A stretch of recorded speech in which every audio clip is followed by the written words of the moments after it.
Hi everyone, welcome back to my channel. I hope all are you doing well.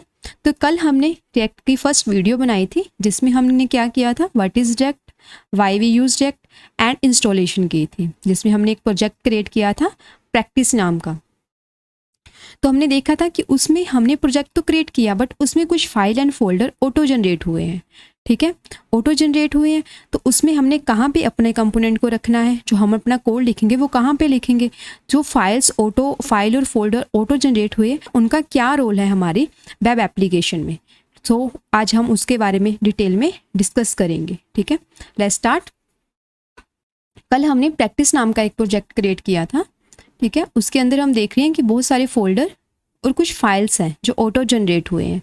ठीक है, जब भी आप रिएक्ट का प्रोजेक्ट बनाते हो, चाहे आप क्रिएट रिएक्ट ऐप से बनाओ या फिर आप बीट से बनाओ, दोनों से फाइल्स ऑटो जनरेट होती हैं। ठीक है, ये वाली अगर आप क्रिएट ऐप से कर रहे हो तो जो हमारी जो आपकी जो index.html की फाइल है वो पब्लिक फोल्डर के अंदर होगी। अगर आप बीट से कर रहे हो तो वो बाहर ही पड़ी होगी। ठीक है, इस चीज़ का आप ध्यान रखना। तो पहले हमारे पास क्या है, नोड मॉड्यूल। नोड मॉड्यूल में क्या होता है, जितने भी हम पैकेजेस इंस्टॉल करते हैं, लाइब्रेरी इंस्टॉल करते हैं, उन सभी का सोर्स कोड होता है हमारा नोड मॉड्यूल के अंदर। उसके बाद पब्लिक फोल्डर क्या होता है, ये स्टैटिक सर्व होता है। जितने भी हम इमेजेस या कुछ भी हम इसके अंदर डाटा जो फाइल्स रखते हैं वो डायरेक्टली उसको एक्सेस कर सकते हैं। सोर्स फोल्डर के अंदर हमारे पास एसेट्स होते हैं जिसके अंदर हम इमेजेस रख सकते हैं, अपनी फ़ोन फैमिली रख सकते हैं। इसके अंदर app.css है। ठीक है, इसमें CSS होगी। जो app.jsx है, ठीक है, इसके बारे में अभी आपको बताऊंगी। ठीक है, index.css है, जो ग्लोबल CSS होगी। इसमें ये main.jsx है। main.jsx क्या होती है, क्या हमारी जो वेबसाइट है, जो हमारी एप्लीकेशन है, उसका जो एंट्री पॉइंट होता है main.jsx। गिट इग्नोर क्या होता है, ऐप फोल्डर के बारे में भी मैं आपको बताऊंगी जब मैं index.html की बात करूंगी। ठीक है, गिट इग्नोर में हम वो वाली फाइल्स रखते हैं जो हम गिट पे पुश नहीं करना चाहते, उसको गिट इग्नोर में ऐड कर देते हैं। ठीक है, जो कॉन्फ़िग फाइल होगी index.html। ठीक है, आप देख रहे हो कि सभी पूरे फोल्डर में हमारे पास सिर्फ एक ही index.html की फाइल है, और यही वाली फाइल हमारी कहाँ पे रेंडर होती है, ब्राउज़र पे रेंडर होती है, क्योंकि जो हमारा ब्राउज़र है वो तो HTML को ही समझता है ना। तो हम चेक कर लेते हैं कि कैसे यही वाली फाइल हमारी लोड होती है। तो पहले कमांड में चलो, पहले हम प्रैक्टिस के अंदर जाएंगे। कमांड कौन सी होती है रन करने की, npm run dev local host पे आ गया। अब इसका सोर्स कोड देखते हैं। देखो, जब आप इसका सोर्स कोड देखोगे तो that is exactly like our index.html। देख रहे हो आप, बिल्कुल इसके जैसा है। तो आप बोल रहे होंगे कि इसके अंदर तो ऐसा कुछ है ही नहीं, ऐसा कुछ डाटा ही नहीं है इसके अंदर, तो ये कहाँ से आ रहा है, तो ये कहाँ से आ रहा है।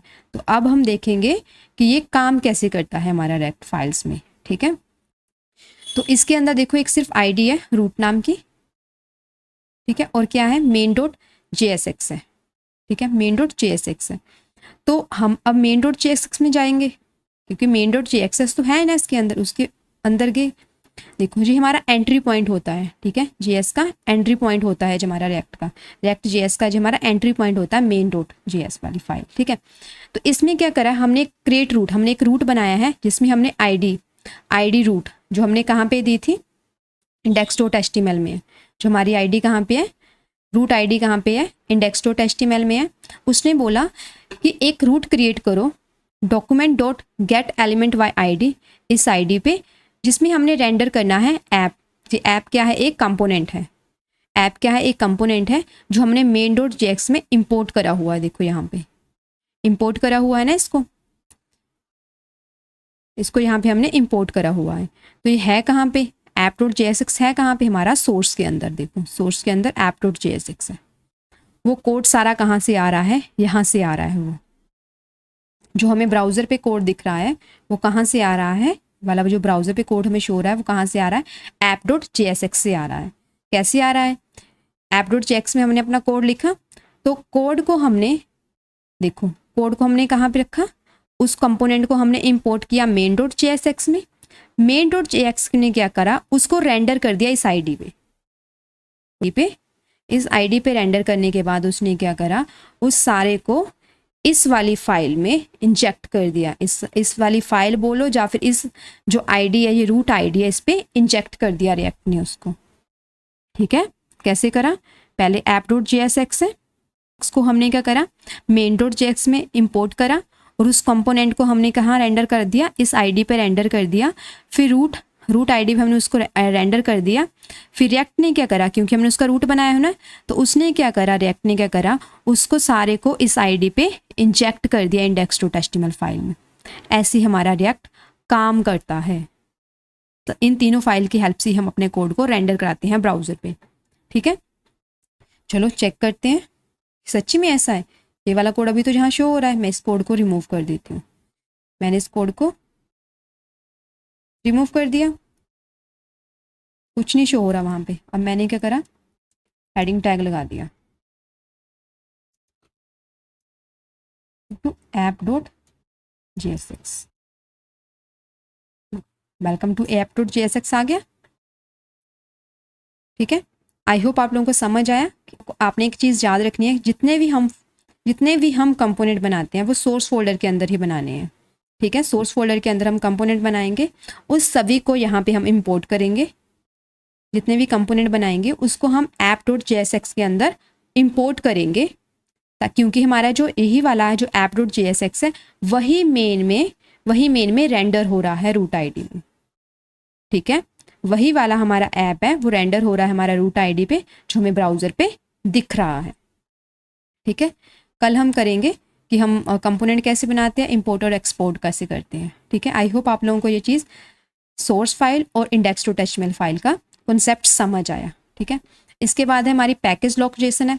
इसके अंदर क्या होता है, हमारे प्रोजेक्ट का नाम होगा, हमारी डिपेंडेंसी होगी, डेव डिपेंडेंसी होगी, बट जितनी भी हमारी डिपेंडेंसी होगी उसकी डिटेल इंफॉर्मेशन होगी, एग्जैक्ट वर्जन के साथ होगी। यहाँ पे जितनी भी हमारी डिपेंडेंसी डेव डिपेंडेंसी होगी वो कैसे होगी, एग्जैक्ट वर्जन के साथ होगी यहाँ पे। ठीक है, डिटेल इंफॉर्मेशन होगी यहाँ पे उसकी। पैकेज.json क्या होता है, पैकेज.json को कॉन्फ़िगरेशन फाइल भी बोलते हैं हम। इसमें प्रोजेक्ट का नाम हो गया, स्क्रिप्ट होगी, ठीक है, डिपेंडेंसी होगी जो डिपेंडेंसी हमें चाहिए, ठीक है, डेव डिपेंडेंसी होगी विद वर्जन के साथ होती है। इसका वर्जन एग्जैक्ट नहीं होता, जैसे डिपेंडेंसी या रिएक्ट हमारी डिपेंडेंसी जिस पे हम काम कर रहे हैं। ठीक है, स्क्रिप्ट में क्या होता है, जैसे हम अपने जो एप्लीकेशन को रन करना चाहते हैं, npm रन डेव नाम की कमांड चलती है। अगर बिल्ड बनानी है npm रन बिल्ड नाम की कमांड चलती है, हमारे प्रोजेक्ट का नाम है जी। ठीक है, और इसमें हम कुछ चेंजेस भी कर सकते हैं अगर करना चाहें। पैकेज.json में आप अपना डिस्क्रिप्शन ऑथर ऐड करना चाहते हो तो आप कर सकते हो यहाँ पे ऐड, बट आप पैकेज लॉक जेसन में कुछ नहीं करोगे, इसमें इसके साथ छेड़खानी नहीं करना। ठीक है, तो उसके आगे है रीडमी फाइल में आप अपनी डॉक्यूमेंटेशन रख सकते हो प्रोजेक्ट के रिलेटेड कि कैसे हम कौन से कंपोनेंट बनाए हैं, कहाँ पे है, कैसे काम करना है। ठीक है, इसमें वेट कॉन्फ़िगरेशन में हमारे क्या होती है, वेट की कॉन्फ़िगरेशन होती है कि हमने जो अपनी वेबसाइट है, जो साइट है, एप्लीकेशन है, उसको कैसे रन करना है, कौन सी कमांड पे रन करना है, जो हमें सिर्फ कॉन्फ़िगरेशन बताती है, उसकी इंस्ट्रक्ट करती है एक तरह से हमें। ठीक है, आई होप आप लोगों को ये चीज़ समझ आई, फाइल स्ट्रक्चर इसकी समझ आई। कल हम कंपोनेंट बनाएंगे, उसको इंपोर्ट और एक्सपोर्ट कैसे करते हैं। ठीक है, मिलते हैं नेक्स्ट वीडियो में। कोई भी कन्फ्यूज़न हो आप लोगों को प्लीज़ कमेंट सेक्शन में लिखिए। मिलते हैं अब नेक्स्ट वीडियो में।